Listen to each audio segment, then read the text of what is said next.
যাদবপুরের ছবি এইবার আপনাদের সামনে রাখবো, যেখানে এনকে পাল স্কুলের যারা প্রাক্তনী তারা রাস্তায় নেমেছেন।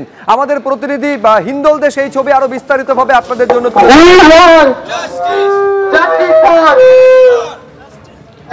একেবারেই তোমাকে বলে রাখি শুভ্রজিৎ, তুমি দেখতে পাচ্ছ যে এনকে পাল স্কুল, যাদবপুর এনকে পাল স্কুলের প্রাক্তনীরা তারা কিন্তু একেবারে স্কুলের গেটের সামনে এসছেন এবং তুমি দেখতেই পাচ্ছ তাদের অনেকের বয়স হয়েছে, তারা এই স্কুলেরই প্রাক্তনী এবং সদ্য পাশ করে গেছে সেমন তেমন প্রাক্তনীরাও তারাও কিন্তু রয়েছেন।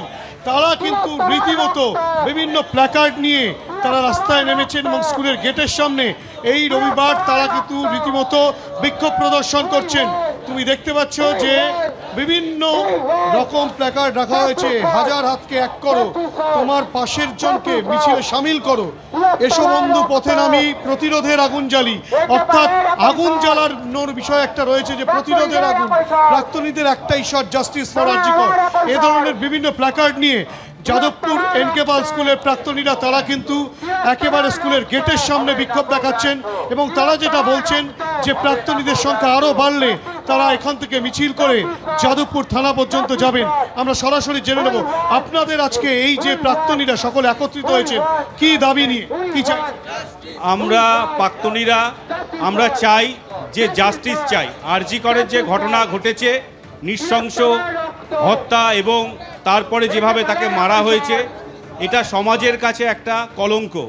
আমরা চাই প্রাক্তনীরা, আমরা কেন সারা ভারতবর্ষ, পশ্চিমবঙ্গ এবং বিদেশেও ছড়িয়ে পড়েছে এই যে একটা সুফল, যে আমরা জাস্টিস চাই।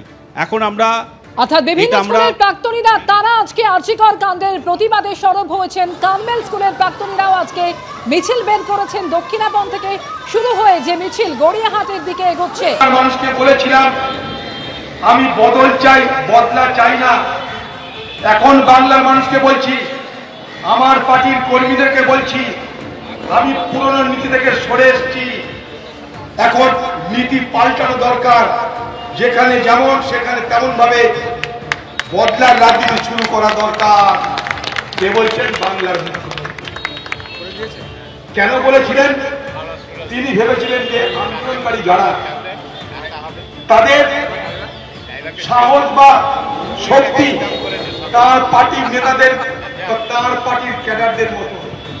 পিছনে যদি পুলিশ থাকে, পুলিশ যদি ভরসা দেয়, পেটে যদি দারু পড়ে, হাতে যদি পিস্তল থাকে, তবে তারা মস্তানি করতে যায়। তাই মমতা ব্যানার্জি ভেবেছিলেন এই বাংলার সবাই, এ বাংলার প্রতিবাদীরা সব তার দলের কর্মীদের মতন, পিছনে পুলিশ থাকবে, পেটে দারু থাকবে, কোমরে পিস্তল থাকবে, তবেই নাকি এদিক ওদিক করা যাবে। কিন্তু বাংলার আন্দোলনকারীরা প্রমাণ করে দিল, বিনা অস্ত্রে, বিনা শক্তিতে, অহিংস পথে তারা মানুষের মতামতকে সংগ্রহ করে, মানুষের মতামতকে পুঁজি করে, মানুষের সমর্থনকে পাথেয় করে তারা লড়ে গেল একটার পর একটা দিন। সারা বাংলার মানুষ উত্তাল হয়ে গেল। আজ আমার মনে আছে 9ই আগস্ট, সেই ঘটনার পর এই বাংলার আন্দোলনকারীরা স্লোগান দিয়েছিল 14ই আগস্ট বাংলার মায়েরা বোনেরা রাত দখল করবার আন্দোলন করুন। সেই 14ই আগস্ট রাত দখল করার অভিযানে এ বাংলার কত মা বোন, কত মানুষ। একেবারে পাশাপাশি দুটো ছবি, কসবা এবং হাওড়ার ছবি দেখতে পাচ্ছেন। নাগরিক সমাজ, রাজনৈতিক দল তারা প্রতিবাদে নেমেছেন।